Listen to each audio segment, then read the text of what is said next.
Probably not. Oh, you do have rooms.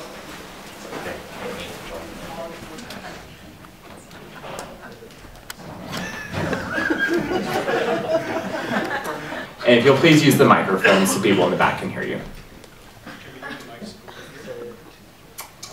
Sure. You don't have to do that, no.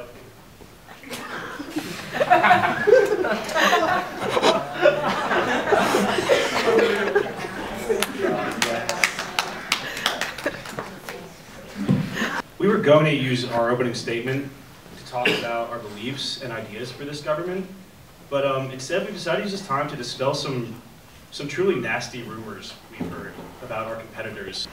For example, a very, very tiny boy walked up to me on the street and he said, "Hey, I can't wait to vote for you. By the way, I heard Shingo Fogel are funded by the Westboro Baptist Church." And I said, that's not true at all. It is not true that Town Up Church introduced a strain of gonorrhea to an indigenous South American tribe. It is 100% false. We'd also like to have a moment of silence for Sandra Itchenk. Silence, you know what that means? We heard they were disqualified because they got matching tattoos of Don Cheadle on their stomachs. That's on the record. Okay, thank you, Chris and Allison. Today because of the wind. For all the people hooked up on Shingo Fogel's couch, for all the students who want their voices to be heard, this one. Ryan Shingleback, Up Church. You walk through campus, things happen all the time. Like what? Like what you asked? Like what? We're talking about the homeless problem on campus, all right?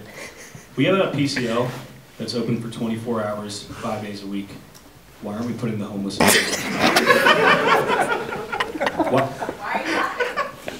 You think homelessness is a joke? You think homelessness is a joke?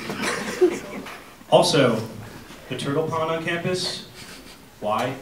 How unsafe is that? The turtles are awake. So what we want to do is make it a bear pond, where we put bears there, except we have like on-site security guards tranquilizing them all day so they're just sleeping. But it's a bear pond, you can go take pictures, put them on your iPhone, put them on the Instagram. Snuggle, nuzzle, cuddle. Maybe even a little bit of love. We kind of like the university the way it is. It's pretty cool. Are there any more snacks? I know there's pizza and we have rice cakes and Nutella. But oh my god.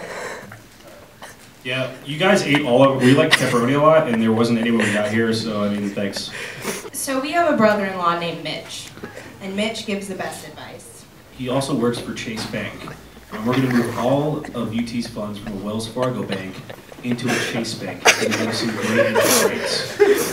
Thank you, Chris and Allison. That's your time. Not something that's going to pad our resume. Like, neither one of us have intentions to go on and become politicians someday. It's not In between classes, if you're outside for like 5 to 10 minutes, that is easy sunburn paint. My brother-in-law Mitch once said, "It's okay to be a weird shape." He had a wife who never got rid of the baby fat. What measures will you take to bridge the gap between student government and the student body it represents? Do we typically have gaps between our student bodies? No, our student bodies are very close together. They're things. Rarely do they leave each other. Rarely. Constantly connected, constantly pressing. And as long as the student body feels okay with us on top. You know, you got a little lazy river. You guys like lazy river? Raise your hand if you like a lazy river. We know. We know. We love it. So we want to make this campus very wet. Soaking wet. You know, where the water flows, the money flows. That's economics. I took an AP economics class in my high school, and none of these other candidates are addressing it at all. With Gilman Stoos, your spine will never hurt. And I think there's been a heavy tainting happening. Each one of these alliances have tainted each other actively. Taint on taint on taint. Why don't we all say it together? Taint.